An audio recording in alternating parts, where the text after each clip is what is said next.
In 1926, a newspaper reporter from New York City, having heard of Mr. Carter's proposition, visited Coalwood and filed this copy. Mr. Carter owns lock, stock, and barrel the model coal town of Coalwood.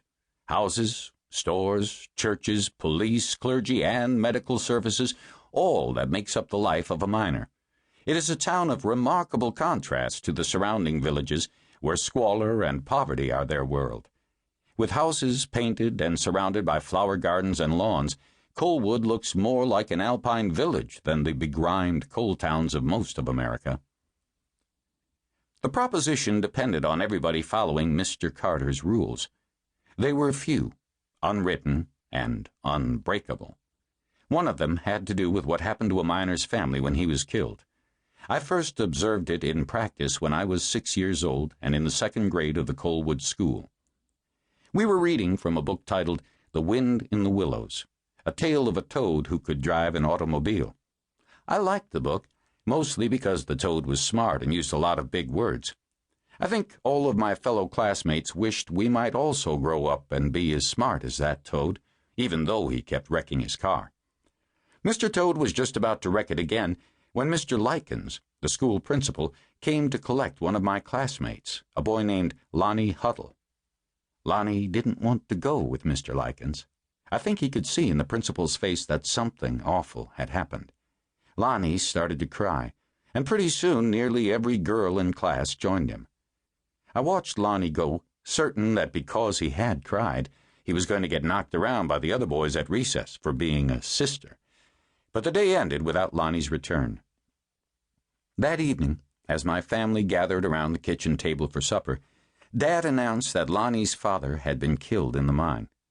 After giving my mother a furtive eye, rewarded by a subtle nod of her head, he explained to me and my brother Jim that the company gave a widow of a deceased miner 2 weeks to make arrangements to get her husband buried and her family out of town.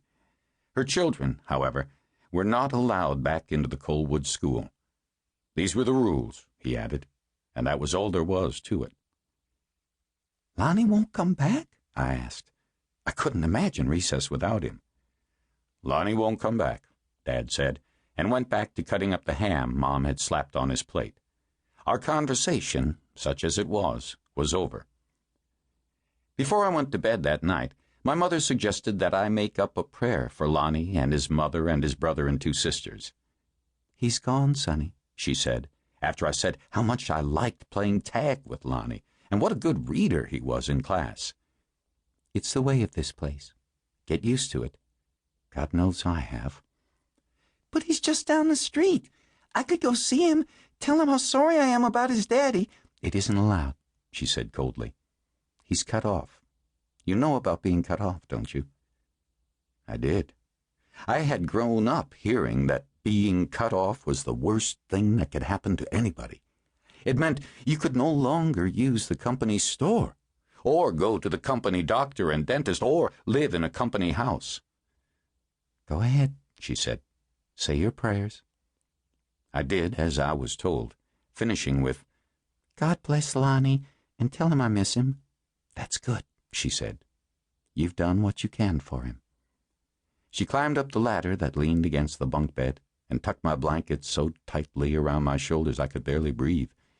Then she ran a rough hand over my forehead and then climbed back down. "Are you all right, Jim?" she asked.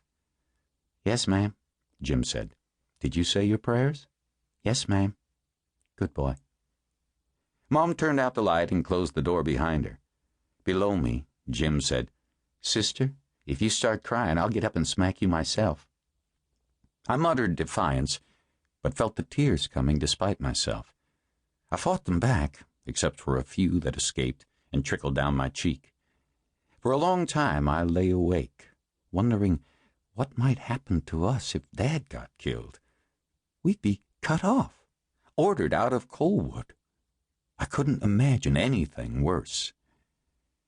A few days later, when I next walked down Main Street to the company store, which was known as the Big Store, I ventured past Lonnie's house. Another miner and his family had already moved in. Little kids I didn't know were playing on the front porch. I never saw or heard from Lonnie.